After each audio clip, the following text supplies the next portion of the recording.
अस्सलामुअलैकुम वरहमतुल्लाहि वबरकातुहू। नहमदुहु व नुसल्ली व नुसल्लिमु अला रसूलिहिल करीम, अम्मा बाद, फ़अऊज़ु बिल्लाहि मिनश शैतानिर रजीम, बिस्मिल्लाहिर रहमानिर रहीम। मसलुल लज़ीना युनफ़िक़ूना अम्वालहुम फ़ी सबीलिल्लाहि कमसलि हब्बतिन अंबतत सबअ सनाबिल फ़ी कुल्लि सुंबुलतिन मिअतु हब्बह वल्लाहु युज़ाइफ़ु लिमन यशा वल्लाहु वासिउन अलीम। सदक़ल्लाहु मौलानल अज़ीम व बल्लगना रसूलुहुन नबियुल अमीनुल करीम व नहनु अला ज़ालिका लमिनश शाहिदीन वश्शाकिरीन वल्हम्दुलिल्लाहि रब्बिल आलमीन।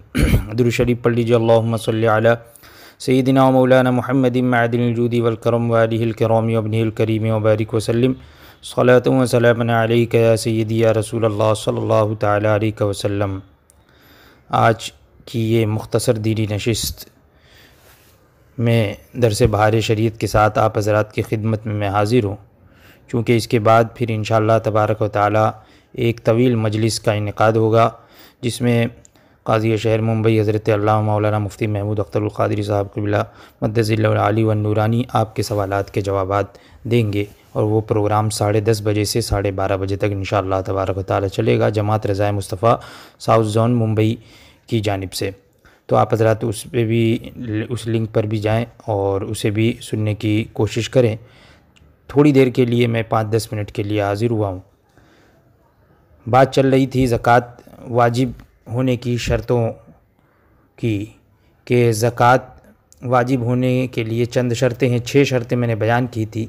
7वीं शर्त यह है कि निसाब का दैन से फारिग होना, यानी मालिक निसाब जो है, यानी कोई माल है जो निसाब को पहुंच गया है, यानी 52.5 तोला चांदी, 612 ग्राम चांदी या उसकी कीमत के बराबर जो है वो उसके पास माल दौलत पैसा सोना चांदी ये है, लेकिन उसके ऊपर कर्ज़ भी है। तो कर्ज़ से फारिग होकर और फिर निसाब को पहुंचना, माल का निसाब को पहुंचना ये ज़रूरी है। लिहाजा निसाब का मालिक है मगर उस पर दैन है कि अदा करने के बाद अब निसाब नहीं रहती तो ज़कात वाजिब नहीं है। अब ख़्वाह वो दैन बंदे का हो, यानी वो कर्ज़ बंदे का हो, जैसे कि कर्ज़ है, ज़र समन है, यानी किसी ख़रीदी गई चीज़ के दाम, किसी चीज़ का तावान, या अल्लाह का दैन हो जैसे ज़कात खिराज। मसलन कोई शख्स सिर्फ़ एक निसाब का मालिक है और 2 साल गुज़र गए कि ज़कात नहीं दी, तो सिर्फ़ पहले साल की ज़कात वाजिब है, दूसरे साल की नहीं, कि पहले साल की ज़कात उस पर दैन है, उसके निकालने के बाद अब निसाब बाकी ही नहीं रहती। तो किसी के पास मिसाल के तौर पे 25,000 रुपये हैं और 2 साल गुज़र गए, उस 25,000 पे उस पर ज़कात वाजिब हो गई। अब 25,000 में से वो पहले साल वाली की ज़कात जो उस पर दैन हो गई, तो वो ज़कात जब निकाला उसमें से 25,000 में से उसने, तो अब उसके पास इतनी रकम बची कि जिस पे ज़कात वाजिब नहीं है, तो इसलिए अब इस साल की ज़कात इस पे वाजिब नहीं होगी, क्योंकि पैसा कम हो गया। हाँ, अगर और पैसे है, इतनी रकम है कि इस साल भी निसाब पूरा पहुंच रहा है, तो इस साल भी निसाब को पहुंचने की वजह से ज़कात वाजिब हो गई। तो वही फरमा रहे हैं कि 2 साल गुजर गए तो ज़कात नहीं दी, तो सिर्फ पहले साल की ज़कात वाजिब है, दूसरे साल की नहीं, कि पहले साल की ज़कात उस पर दैन है, उसके निकालने के बाद अब निसाब बाकी ही नहीं रहती, लिहाजा दूसरे साल की ज़कात वाजिब नहीं।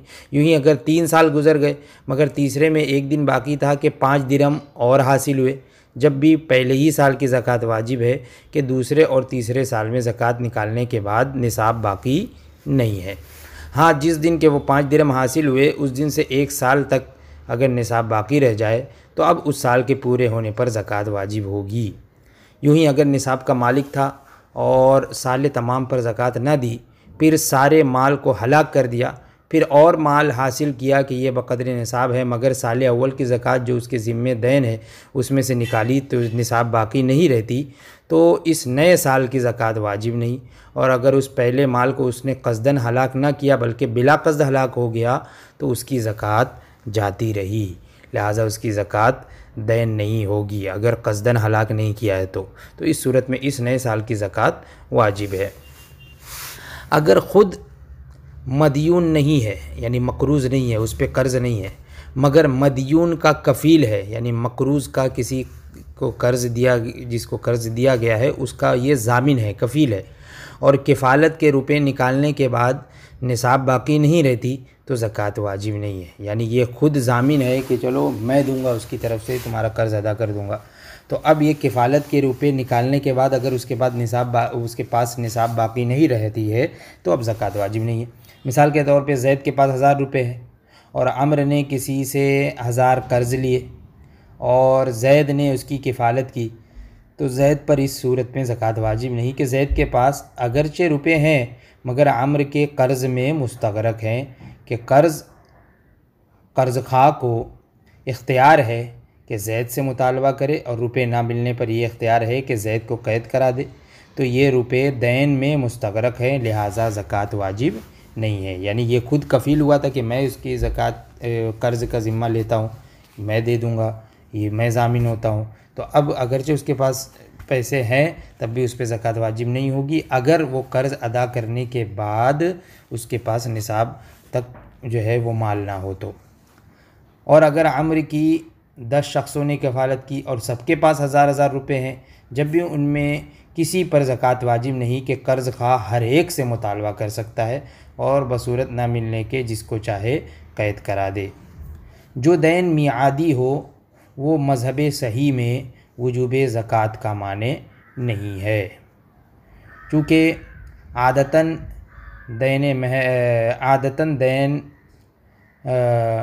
महर का मुतालबा नहीं होता, लिहाजा अगरचे शौहर के ज़िम्मे कितना ही दैन महर हो, जब वो मालिक निसाब है ज़कात वाजिब है। यानी किसी के ऊपर जो है वो महर है, बीवी का महर अभी अदा नहीं किया है तो अब उस पर कर्ज़ है, तो इस कर्ज़ की वजह से ऐसा नहीं है कि इसको निकाला जाएगा और फिर देखा जाएगा कि निसाब को पहुंचता है कि नहीं।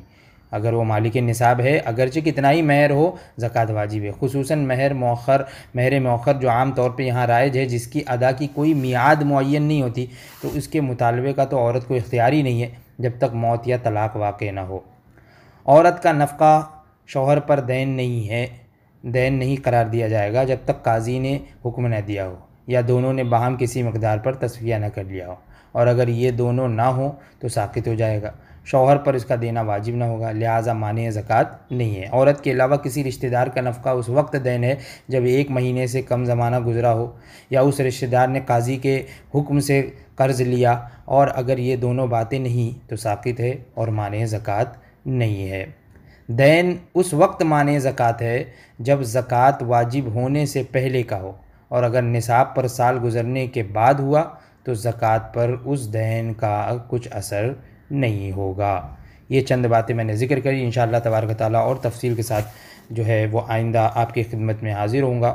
और अब जो है वो आने वाली शब इंशाअल्लाह तबारक व ताला जो है वो 17वीं शब भी आने वाली है और 21वीं शब 20वीं शब भी आने वाली है, यानी जिसमें वाक़े बद्र हुआ, ग़ज़वे बद्र हुई, और जिसमें और वही विसाल हज़रत आयशा सिद्दीक़ा रदी अल्लाह ताला अन्हा की भी तारीख़ है, और 20 रमज़ान ये फ़तह मक्का की तारीख़ है।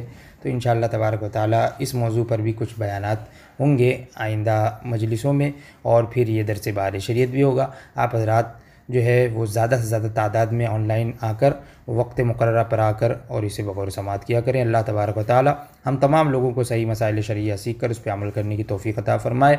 अल्लाह तबारक व तआला हमारी नमाज़ों को, हमारी तरावीहात को, हमारे रोज़ों को, हमारे खैरात व सदक़ात और ज़कात को कबूल फ़रमाए, दारैन में बेहतरीन सिला अता फ़रमाए।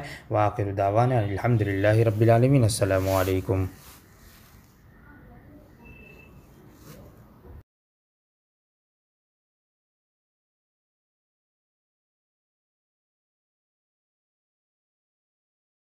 या सल्ली व सल्लिम दाइमन अबदन अला हबीबिका खैरिल खल्क़ि कुल्लिहिम। मौलाया सल्ली व सल्लिम दाइमन अबदन अला हबीबिका खैरिल खल्क़ि कुल्लिहिम।